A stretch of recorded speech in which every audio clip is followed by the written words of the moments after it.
Breaking news చూస్తున్నాం. పోలవరం నల్లమల్ల సాగర్ ప్రాజెక్టుపై తెలంగాణ ప్రభుత్వం అభ్యంతరం వ్యక్తం చేసింది. ఈ నేపథ్యంలో సర్కార్ సుప్రీంకోర్టు తలుపు తట్టనుంది.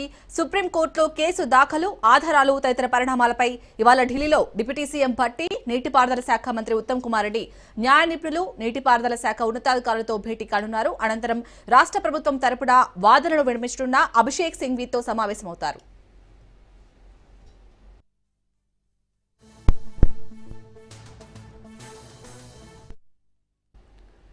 ఇటు పోలవరం అలాగే నల్లమల్ల సాగర్ ప్రాజెక్టులపై అయితే మన తెలంగాణ ప్రభుత్వం అభ్యంతరం వ్యక్తం చేసింది. ఈ నేపథ్యంలో సర్కార్ అయితే ఇటు సుప్రీంకోర్టుని ఆశ్రయించినట్టుగా తెలుస్తోంది. దీనికి సంబంధించి పూర్తి డీటెయిల్స్ మా ప్రతినిధి రాజు అందిస్తారు. రాజు, యశాలిని, పోలవరంకు సంబంధించినటువంటి ఏదైతే పోలవరం అదేవిధంగా ఇటు నల్లమల సాగర్కు సంబంధించి తెలంగాణ ప్రభుత్వం తీవ్ర అభ్యంతరం వ్యక్తం చేస్తూ ఉంది. ఏపీ ప్రభుత్వం ఇది నిర్వహించ తలపెట్టినటువంటి ఈ ప్రాజెక్ట్ ఏదైతే ఉందో ఇది తెలంగాణకు తీవ్రంగా అన్యాయం చేకూరుస్తుంది. ఖచ్చితంగా దీనికి సంబంధించి న్యాయస్థానాన్ని ఆశ్రయిస్తామని చెప్పేసి ఇప్పటికే తెలంగాణ ప్రభుత్వం భావిస్తూ ఉంది. దీనికి సంబంధించి ప్రస్తుతం డిప్యూటీ సీఎం మల్లు భట్టి విక్రమార్క అదేవిధంగా నీటిపారుదల శాఖ మంత్రి ఉత్తమ్ కుమార్ రెడ్డి ఢిల్లీలో ఉండడం జరిగింది. ఈరోజు దీనికి సంబంధించి ఢిల్లీలో మధ్యాహ్నం 12 గంటలకు సన్నాహక సమావేశం నిర్వహించాలని ఇప్పటికే నిర్ణయం తీసుకున్నారు. అయితే కొన్ని అనివార్య కారణాల వల్ల మంత్రి ఉత్తమ్ కుమార్ రెడ్డి ఢిల్లీ పర్యటన ఆయన అర్ధాంతరంగా ముగించుకొని కొద్దిసేపటి క్రితమే ఆయన అక్కడి నుంచి బయలుదేరి ఇక్కడ హైదరాబాద్ వస్తున్నారని చెప్పి తెలుస్తూ ఉంది. ఎందుకంటే అర్ధాంతరంగా దీన్ని ఆయనకు వ్యక్తిగత కారణాల వల్ల అక్కడి నుంచి ఢిల్లీ నుంచి ఆయన బయలుదేరారు. అయితే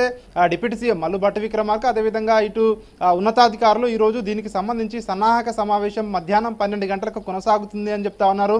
అదేవిధంగా సుప్రీంకోర్టును ఆశ్రయించబోతున్న తరుణంలో దీనికి సంబంధించి మధ్యాహ్నం 2:30 సీనియర్ అడ్వకేట్ అభిషేక్ మను సింఘ్వీని రాష్ట్ర ప్రభుత్వం పెద్దలు కలవబోతా ఉన్నారు. దీనికి సంబంధించి తెలంగాణ ప్రభుత్వం సుప్రీంకోర్టులో ఏ విధంగా వాదనలు వినిపించాలి, ఆంధ్ర ప్రభుత్వం ఇది ఏ విధంగా ముందుకు వెళ్లకుండా అడ్డుకోవాలన్న దానిపై కూడా ఈ యొక్క సమావేశంలో కీలకంగా చర్చించబోతా ఉన్నారు. ప్రధానంగా నికర జలాల అంశంలో ఏదైతే ఆంధ్రప్రదేశ్ వాదిస్తున్నటువంటి అంశాలపై తెలంగాణ తీవ్ర అభ్యంతరం వ్యక్తం చేస్తూ ఉంది.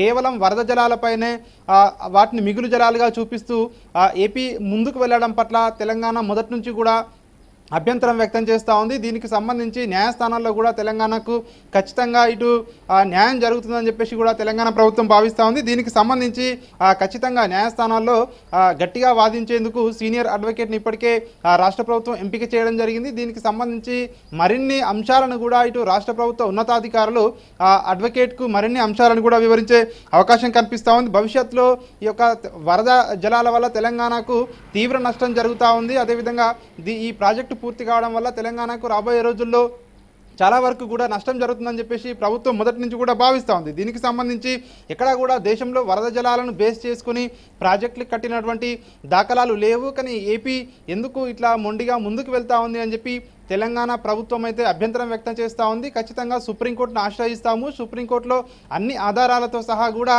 సుప్రీంకోర్టు ముందు ఉంచుతాము, ఖచ్చితంగా తెలంగాణకు న్యాయం జరుగుతుంది. నీటి హక్కుల విషయంలో ఒక్క చుక్కను కూడా తెలంగాణకు రావాల్సినటువంటి వాటా విషయంలో వెనక్కి తగ్గే ప్రసక్తే లేదని చెప్పేసి తెలంగాణ ప్రభుత్వం చెప్తున్నటువంటి పరిస్థితి కనిపిస్తూ ఉంది. ఈరోజు మధ్యాహ్నం 12 గంటలకు సన్నాహక సమావేశం నిర్వహించబోతా ఉన్నారు. 2:30 సీనియర్ అడ్వకేట్ అభిషేక్ మను సింఘ్వీతో భేటీ కాబోతా ఉన్నారు. ఈ భేటీలో నీటిపారుదల శాఖ ఉన్నతాధికారులు అదేవిధంగా రాష్ట్రానికి చెందినటువంటి నీటిపారుదల శాఖకు చెందినటువంటి ఇతర అధికారులు అదేవిధంగా ఇటు డిప్యూటీ సీఎం మల్లు భట్టి విక్రమార్క కూడా ఈ సమావేశంలో పాల్గొనబోతా ఉన్నారు. అదేవిధంగా ఏదైతే ప్రాజెక్టు ఏపీ కట్టాలనుకుంటున్నటువంటి బనకచర్ల ప్రాజెక్టు ఏదైతే ఉందో ఆ ప్రాజెక్టుకు సంబంధించినటువంటి డిపిఆర్ను ఇంకా మార్చుకోవాలని చెప్పేసి కూడా మొదటి నుంచి ఇటు తెలంగాణ డిమాండ్ చేస్తూ ఉంది. అదేవిధంగా తెలంగాణకు అన్యాయం చేయకుండా ఏపీ ఎన్ని ప్రాజెక్టులైనా కట్టుకోవచ్చు, కానీ తెలంగాణ నీటి హక్కులకు భంగం కలిగితే మాత్రం ఖచ్చితంగా తెలంగాణ ప్రభుత్వం చూస్తూ ఊరుకోదని చెప్పి కూడా మొదటి నుంచి తెలంగాణ ప్రభుత్వం అయితే ఇటు కృష్ణా అదేవిధంగా గోదావరి నదీ జలాల విషయంలో ఖచ్చితంగా మేము ఏదైతే గతంలో ఇచ్చినటువంటి ట్రిబ్యునల్స్ ఏవైతే ఉన్నాయో ట్రిబ్యునల్స్పై ఖచ్చితంగా న్యాయస్థానాల్లో పోరాటం చేస్తాము, మాకు దక్కవలసినటువంటి వాటా విషయంలో వెనక్కి తగ్గే లేదని చెప్పేసి అయితే ప్రభుత్వం అయితే వాదనలు వినిపించబోతా ఉంది. Right, thank you Raju.